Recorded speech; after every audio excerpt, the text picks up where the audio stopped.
আদর্শ পাঠে সকলকে শুভেচ্ছা এবং অভিনন্দন। আশা করি সকলেই ভালো আছো।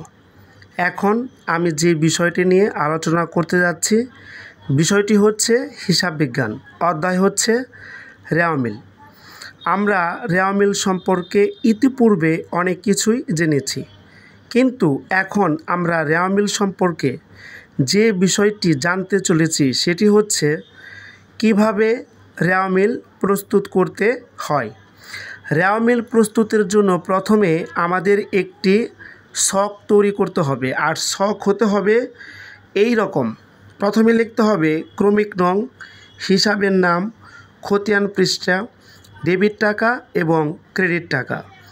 নবম এবং দশম শ্রেণীর ছাত্রছাত্রী তোমরা এখানে লিখবে খতিয়ান পৃষ্ঠা, এবং যারা ইন্টার লেভেলের অর্থাৎ একাদশ এবং দ্বাদশ শ্রেণীর তারা এখানে লিখবে সূত্র।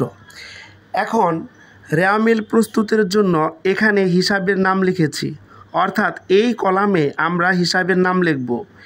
ওই হিসাবের মধ্যে যেগুলো ডেবিট তাদের টাকা লিখতে হবে ডেবিট পাশে, এবং যেগুলো ক্রেডিট তাদের টাকা লিখতে হবে ক্রেডিট পাশে। এখন আমরা জানব রেওয়া মিল তৈরির জন্য কোন কোন হিসাব ডেবিট দিকে বসবে।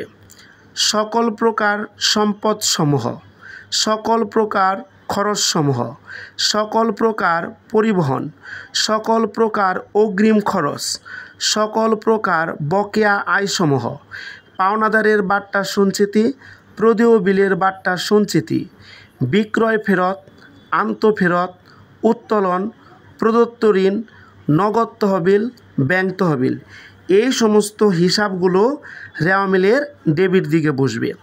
এখন আমরা জানব যে সব হিসাব রেওয়া মিলের ক্রেডিট দিকে বসবে। সকল প্রকার দায়সমূহ, সকল প্রকার আয়সমূহ এবং প্রাপ্তিসমূহ, সকল প্রকার বকেয়া খরচ, সকল প্রকার অগ্রিম আয়সমূহ, সকল প্রকার সঞ্চিতি, সকল প্রকার তহবিল, ক্রয় ফেরত, বই ফেরত, মূলধন, এই সমস্ত হিসাবগুলো সাধারণত রেওয়া মিলের ক্রেডিট দিকে বসবে। আজ এই পর্যন্তই। আশা করি সকলে এই বিষয়গুলো সুন্দর করে বুঝে নিয়েছ এবং খাতায় লিখে নিয়েছ। ধন্যবাদ।